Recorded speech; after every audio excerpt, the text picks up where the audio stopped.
குரு பிரம்மா குரு விஷ்ணு குரு தேவோ மகேஸ்வரஹா குரு சாட்சாத் பரபிரம்மா தஸ்மை ஸ்ரீ குரவே நமக.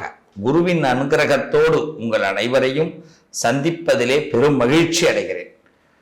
பொண்ணுக்கு நிகரானவர் தங்கம், கோல்டு.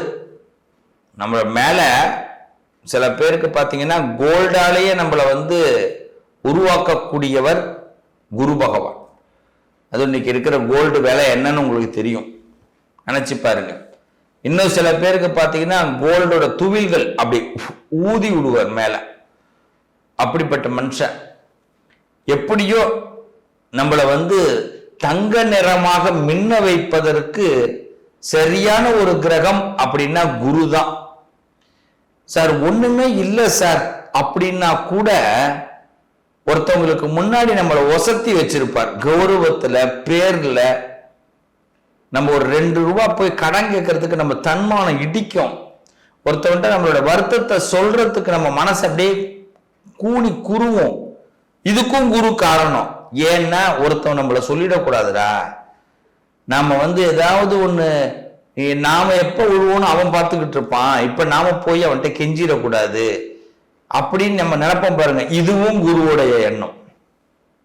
எல்லாமே தெரிந்தும் அதை தம்பட்டம் அடிக்காம இருப்பதும் குருவின் எண்ணம்.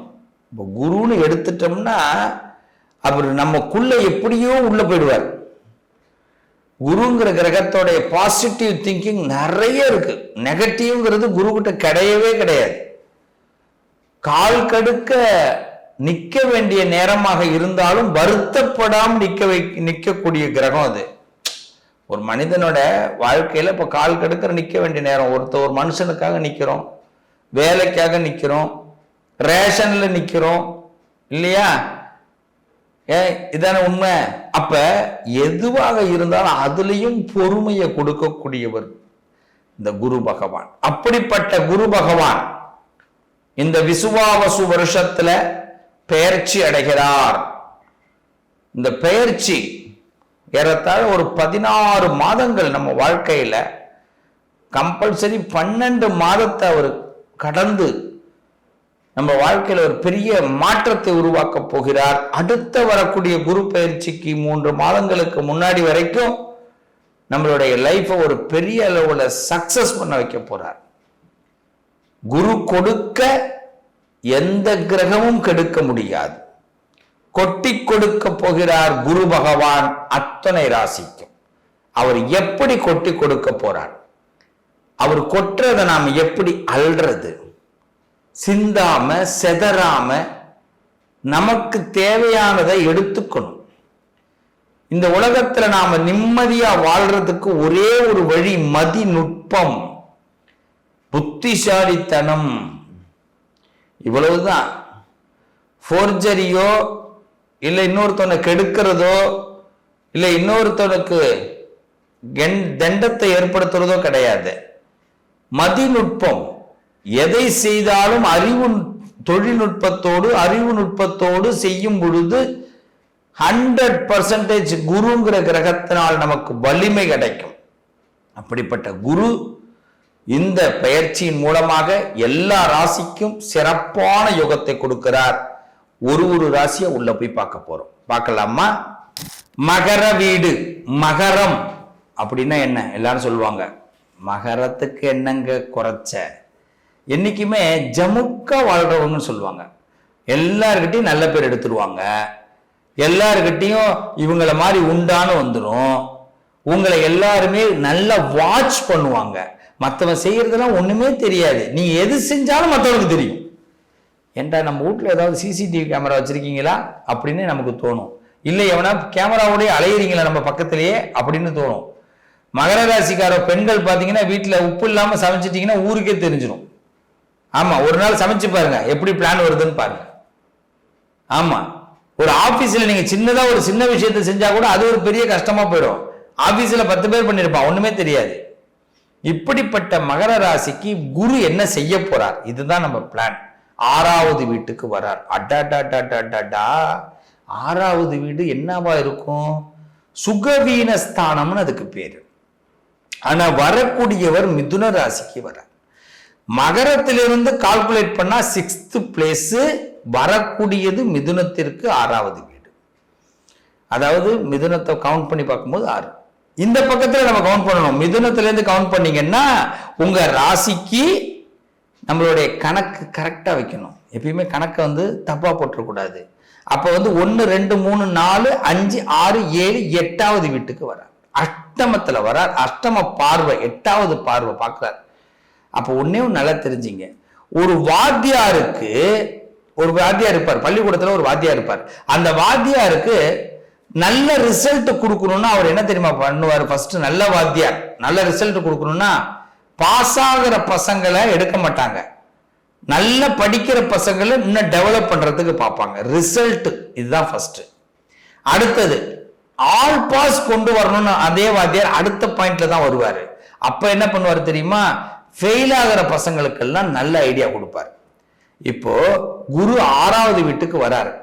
ஏற்கனவே 5ல் இருந்தார். இப்ப இந்த மகர ராசிக்காரவங்களுக்கு கொஞ்சம் சுணக்கம் ஏற்படும். இது ஃபர்ஸ்ட். 6வது வீடு கொஞ்சம் சுகத்தை குறைக்கும், சுணக்கத்தை ஏற்படுத்தும். இதுதான் ஃபர்ஸ்ட் செய்தி. ஆனா இதுக்கு பயந்துடக்கூடாது. இதுக்கு தான் நான் வரேன். மாத்தி யோசிக்கணும் பிரதர்ஸ் அண்ட் சிஸ்டர்ஸ். இப்படியே யோசிச்சீங்கன்னா வாழ்க்கை போயிடும். சுணத்துக்கு சுணக்கமா வரப்போறாருங்க, சோர்வா வரப்போறாருங்க, சோம்பேறித்தனமா வரப்போறாருங்க, அவர் நமக்கு கொடுக்க போறாருங்க, நான் டல்லாக போறேங்க, ஃபீல் பண்ண போறேங்க, உடம்புல வியாதி வரப்போகுதுங்க. எவனுக்கு சார் வியாதி இல்லாம இருக்கு? நீங்க ஒன்னே நல்லா தெரிஞ்சுங்க, என்னைக்காவது நீங்க நல்லா இருக்கிற நீங்க ஃபுல் செக்அப் போய் எடுத்துட்டு வாங்க பார்ப்போம். உங்க நிம்மதி போகணும்னு ஆசைப்பட்டீங்கன்னா எங்கேயாவது போய் ஃபுல் செக்அப் எடுத்துங்க, போதும், தெரிஞ்சிடும். காலையில சாப்பிடாம போயிருந்தீங்கன்னா வேற ஒரு ரீசன் வரும், சாப்பிட்டு போனீங்கன்னா இன்னொரு ரீசன் வரும், நிம்மதி போயிடும் இல்லையா? அப்ப 6வது வீடுங்கிறது எல்லாருக்கும் உடம்புல பிரச்சனை இருக்கு. உடம்புனாலே பிரச்சனைங்க, மனசுனாலே பிரச்சனை தான், மனுஷன்னாலும் பிரச்சனை தான். உலகத்துல பிரச்சனை இல்ல. ஒரு செடியை வைப்பாங்க மனுஷன், அந்த செடி வளர்ந்துட்டுனா அது பிரச்சனை தெரியுமா? அதை வெட்டி விடுவான். அவன் தான் வச்சான், அவன் தான் வெட்டுவான். உண்டா இல்லையா? அப்ப இந்த உலகத்துல எதுவுமே ஒரு கணக்கா தான் இருக்கணும். கணக்குக்கு தாண்டுனா பிரச்சனை. இப்ப இதையே எப்படி யோசிக்கிறோம்? இந்த தனுசு ராசிக்கு குரு பக்கத்து வீடா இருக்காரு. உங்களுக்கு மகரத்துக்கு தனுசு பக்கத்து வீடு, குரு அங்கதான் இருக்காரு. பக்கத்து வீட்டுக்காரன் குருவா இருக்கும்போது அவன் 6க்கு வந்தானே 8க்கு வந்தானே அவங்களுக்கு எடுக்க மாட்டான் மனுஷன். இவ்வளவுதான் செய்தி. இந்த பக்கத்துல உங்க வீட்டுக்கு 3வது வீடு குரு வீடு. அப்ப குரு 2 பக்கத்துல சப்போர்ட் பண்றாரு. பக்கத்து வீட்டுக்காரர் சனி. நான் என்னைக்குமே சொல்லுவேன், இந்த மகர கும்பம் படுற மாதிரி ஒரு துன்பம் கிடையாது. ஆனா மகர கும்பம் ஜமுக்கா வாழ்ற மாதிரி யாராலையும் வாழ முடியாது. இதை நான் எல்லா இடத்துலயுமே சொல்லியிருக்கேன். அதுல மகர ராசிக்கு இன்னும் கொஞ்சம் விதிவிலக்கு உண்டு. இப்ப 6வது வீட்டிற்கு குரு வர்றதினால் உங்களுக்கு இழப்பு கிடையாது. இதுவரைக்கும் உங்க உடம்புனால இது பிரச்சனை, எனக்கு இதனால எனக்கு இனிமே செல்ஃப் எடுக்காதுன்னு நினைச்ச நீங்க இப்ப செல்ஃப் எடுக்கும். உங்க மனசுலே செல்ஃப் எடுக்கும். செல்ஃபி எடுக்கிறோம்ல, அதே மாதிரி தான் செல்ஃப் எடுக்கிறது. ஒரு காலகட்டத்தில் புகைப்படம்னா ஒரு இடத்துல போய் போய் போட்டோ போட்டுட்டு வந்தோம். இப்பெல்லாம் அப்படி அவ்வளவுதான். எவ்வளவு அழகா இருக்கணும், அதையும் எடுத்து டிப்பி நம்மளே அந்த கேமரால போய் அந்த செல்போன்லேயே வேலை பார்த்துடுறோம். போட்டோ ஸ்டுடியோக்கு போறது கிடையாது. அப்படி ஆயிடுச்சு உலகம். இப்படி மாற்றம் இருக்கிற உலகத்துல இப்ப நாம மாத்தி யோசிக்காம இருக்கலாமா? முதல்ல ஒண்ணு தெரிஞ்சுங்க, இந்த குரு பகவான் சுகத்தை கெடுக்க போல உங்களுக்கு சுக பிரச்சனைகளை காட்டி கொடுக்க போறார். உங்க லைஃப்ல எது சுகம் எது அசுகம் அப்படின்னு காட்ட போறார். நான் நம்பிட்டு இருக்கிற ஒரு விஷயம் இது உனக்கு நல்லது நல்லது இல்லைன்னு சொல்லி புரிய வைக்க போறார். அதான் பக்கத்து வீட்டுல குரு, நம்ம பக்கத்து வீட்டுல சனி. பக்கத்து வீட்டுக்காரன் கரெக்டா இருந்தாலே நம்ம நல்லா இருக்கலாம் சார். பக்கத்து வீட்டுக்காரன் சரியில்லைன்னா நம்ம நிம்மதி கெடுத்துருவோம். பார்த்திருக்கீங்களா? அதுல அவன் நிம்மதி கெட்டு போவோம். அது அவனுக்கு ஆனா தெரியாது. நான் ஒன்னே தெரிஞ்சுங்க, யார் நிம்மதியை கெட்டாலும் நம்ம நிம்மதி கெட்டு போகும். இதை மைண்ட்ல ஏத்திருங்க. அப்ப யாருக்குமே நிம்மதி கெட்டு போகாது. அப்ப மகர ராசிக்கு 6வது வீட்டுக்கு வராரு. இந்த பக்கத்திலேருந்து பார்க்கும்போது 8வது வீட்டு அஷ்டமத்துல குரு பார்வைப்படுது. அஷ்டமஸ்தானமா இருக்கு. அங்க குரு நீசம். ரொம்ப கவனிச்சு பார்க்கணும் இந்த இடத்த. குரு நீசம். சோ இந்த மகர ராசிக்காரர்கள் குரு வழிபாடு செய்யுங்க. நீங்க முதல்ல ஃபீல் பண்ணாதீங்க. நீங்க சின்னதா ஒண்ணுனாலே மனசு உடைஞ்சிடுங்க. இதை தான் மகர ராசி மாத்தி யோசிக்கணும். 6வது வீட்டுக்கு வந்திருக்காரேன்னு ஃபீல் பண்ணிடாதீங்க. நிச்சயமா சொல்றேன், உங்க உடம்ப நீங்க பார்த்துப்பீங்க. நிறைய பேர் மகர ராசிக்காரங்க இப்ப டயட்டுக்கு வர போறீங்க, சாப்பாடு கண்ட்ரோல் பண்ண போறீங்க, ஆசையா சில சாப்பிட்ட சாப்பாடுகளை குறைக்க போறீங்க, உங்க உடம்ப வசீகரப்படுத்த போறீங்க. ஒரு 10 நாள் கழிச்சு உங்க லைஃப்லயே பாருங்க, நான் நிறைய மாறி இருக்கேங்க அப்படின்னு 10 மாசம் கழிச்சு இன்னும் நல்லா மாறி இருப்பீங்க. அப்ப குரு உங்களுக்கு இன்னும் இளமையை கொடுக்க போறார். இளமை திரும்ப போகிறது, சோம்பேறித்தனம் விலக போகிறது, சுறுசுறுப்பு அடைய போறீங்க. ஒரு மனுஷனுடைய நார்மல் தூக்கம் 6 மணி நேரம் போதும் சார். வளர்றவனுக்கு 6 மணி நேரம் தூக்கம் போதும். சுமாரா வளரணும்னா 8 மணி நேரம் தூக்கம் போதும். ஆனா சோம்பேறியா இருக்கிறவனுக்கு தான் சார் எப்ப பார்த்தாலும் தூக்கம். தூக்கம் குறையுதுன்னு கவலைப்படாதீங்க. நாம நினைச்சுக்கிட்டு இருக்கிறோம் தூக்கம் குறையுதோ வருத்தமோ. 4.5 மணி நேரம்லாம் தூங்குறவங்க தான் இருக்காங்க, நல்லா இருக்கிறாங்க, திட்டகாத்திரமா இருக்கிறாங்க. தூங்குற டைமை விட சாப்பிட்ற டைம், அதுக்கு ஹெல்த்தி ஃபுட் எடுக்கிற டைம். ஸோ இந்த மகர ராசிக்கு உங்களை இப்ப கணிக்க போறீங்க. நீங்க ஜாதகத்தை கணிக்கிறத விட உங்களை கணிக்க போறீங்க. இதுதான் நடக்க போகுது. இதுதான் இந்த மகரத்துக்கு குரு உங்களுக்கு உபதேசமா கொண்டு போறாரு. இதுவரைக்கும் ஒரு கடன்ல சிக்கிருக்கீங்களா, அந்த கடன்ல இருந்து எப்படி மீண்டு வரலாம்னு உங்களை கணிக்க போறீங்க. வந்துருவீங்க. உடம்புல வியாதியில சிக்கிருக்கீங்களா, எப்படி மீட்டு கொண்டு வரலாம் முடிவு பண்ண போறீங்க, வந்துருவீங்க. சில தடைகள்ல சிக்கிருக்கீங்களா, எனக்கு பண பிரச்சனைகள், தடை பிரச்சனைகள், கடன் பிரச்சனைகள், வியாபார பிரச்சனைகள், எல்லா பிரச்சனையுமே வந்து நிக்குது சார். இதை எப்படி விளக்கலாம்னு ஐடியாவுக்கு வரும்.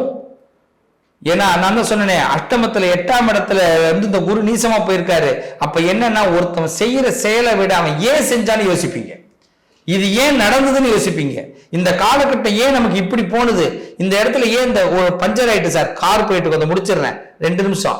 இந்த பாருங்க, 2 வீலர்ல போயிட்டு இருக்கீங்க, பஞ்சர் ஆயிட்டுன்னு இப்ப ஃபீல் பண்ண மாட்டீங்க. ஏன் பஞ்சர் ஆனதுன்னு யோசிப்பீங்க. இந்த பஞ்சர் வராம இருக்க என்ன பண்ணலாம்னு யோசிப்பீங்க. இதுதான் சார் 6வது வீடு, 6th பிளேஸ். ஒரு மனுஷனுக்கு நடந்த தவறையும் நடக்காமல் அதுக்கு என்ன பண்ணலாங்கிறத முடிவெடுத்துருவான் மனுஷன். அப்ப சுகவீன ஸ்தானத்தை பொறுத்த சுகத்தை என்னென்னத்துல சுகம், அது எப்படி சுகம் அப்படி தெரிஞ்சுக்க போறீங்க. சோ மகரம் குழம்ப வேண்டாம். மகர ராசிக்காரர்களே, உங்க வாழ்க்கையில கெயின் டைம் தான், ஆனா நிறைய விஷயத்தை பகுத்தாய்ந்து பார்க்க வேண்டிய நேரம். இந்த நேரத்துல உங்களுக்குன்னு சில கட்டுப்பாடுகளை விதித்து கொள்ளக்கூடிய நேரம். அதனால ஹார்ட் ஒர்க் தான் பண்ணணும், வேற வழி இல்லை. ஆனா கட்டுப்பாடுகளை விதித்துக்கிட்டு உங்க சாப்பாட்டுல சில கண்ட்ரோல்களை உண்டாக்கிக்கிட்டு மன தெளிவோடு உங்களோட வாழ்க்கையில் நீங்க ரன்னிங் பண்ணீங்கன்னா குரு 100% ஹெல்ப் பண்ண போறார். அவர் உங்களை தோக்கடிக்க மாட்டார். வாழ்த்துக்கள். குரு வழிபாடு தொடர்ந்து செய்யுங்க. குரு தட்சிணாமூர்த்தி வழிபாடு பண்ணுங்க, சிறப்பு உண்டாகும். நல்லதே நடக்கும்.